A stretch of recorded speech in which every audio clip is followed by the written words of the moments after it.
এই মেয়েটির একসঙ্গে 4টি বাচ্চা হয়েছে এবং 5 নম্বর বাচ্চাটি সব থেকে সুন্দর হয়। এজন্য মেয়েটির পাজি হাজবেন্ড ও ডাক্তার মিলে বাচ্চাটিকে রেখে দিয়ে 4টি বাচ্চা সহ মেয়েটিকে বাড়ি থেকে তাড়িয়ে দেয়, যার কারণে বাহিরে ঠান্ডায় মেয়েটি তার বাচ্চাদের নিয়ে প্রচন্ড কষ্ট পেতে থাকে এবং থাকার জন্য একটা আশ্রয় খুঁজতে থাকে। এবং হঠাৎ করেই মেয়েটি রাস্তায় একটা পুরনো ভাঙা বাড়ি দেখতে পায়। এজন্য মেয়েটি বাড়িটির ভেতরে চলে যায় এবং বাড়িটির ভেতরে ভাঙা খাটের উপর মেয়েটি তার বাচ্চাদেরকে রেখে দেয়। তবে ভাঙা বাড়িটির ভেতরে প্রচন্ড ঠান্ডা বাতাস ঢুকতে থাকে এবং হঠাৎ করে মেয়েটি তার পায়ের কাছে একটা বাচ্চা পুতুলকে দেখতে পায় আর তার পাশেই একটি কাঠের টুকরো দেখতে পায় যেখানে একটি ব্রেক লাগানো ছিল।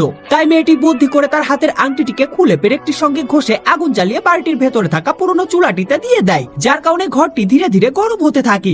এবং এই পুরনো বাড়িটির ভেতরে মাকড়সার অনেক বাসা ছিল, যার কারণে একটি মাকড়সা মেয়েটির সামনে চলে আসে। তখন মেয়েটি কিছুটা ভয় পেয়ে যায়। তবে হঠাৎ করে এই মাকড়সার বাসা দেখে মেয়েটির মাথায় একটা আইডিয়া চলে আসে এবং সে এই মাকড়সার বাসাগুলো দিয়ে সুতা বানিয়ে তার বাচ্চাদের জন্য কাঁথা তৈরি করে এবং নিজের জন্য একটা শীতের পোশাক বানিয়ে নেয়। এরপর হঠাৎ করে মেয়েটির তার 5 নম্বর বাচ্চাটির কথা মনে পড়ে যায়। এজন্য সে লুকিয়ে তার হাজবেন্ডের বাড়িতে যায় এবং সে দেখতে পায় তার পাজি হাজবেন্ড তার বাচ্চাটিকে একা রেখে দিয়ে ঘুমাচ্ছে, যার কারণে তার বাচ্চাটি কান্না করছে। এজন্য মেয়েটি সেই পুরনো বাড়িটিতে কুড়িয়ে পাওয়া পুতুলটিকে বাচ্চাটির জায়গায় রেখে দিয়ে বাচ্চাটিকে চুরি করে নিজের কাছে রেখে দেয়। এরপর 1 বছর কেটে যায় এবং দেখা যায় মেয়েটি সেই পুরনো ভাঙাচুরো বাড়িটিকে সাজিয়ে গুছিয়ে বাচ্চাদের পোশাক বিক্রি করে দোকান বানিয়ে ফেলেছে এবং সে বাচ্চাদের পোশাক বিক্রি করে তার বাচ্চাদের সুন্দরভাবে লালন পালন করছে। এদিকে তার অলস দুষ্টু হাজবেন্ড ঘুমিয়ে ঘুমিয়ে দিন কাটিয়ে তার ভালো বাড়িটিকে ময়লা আবর্জনা ভর্তি পুরনো বাড়ি বানিয়ে ফেলেছে।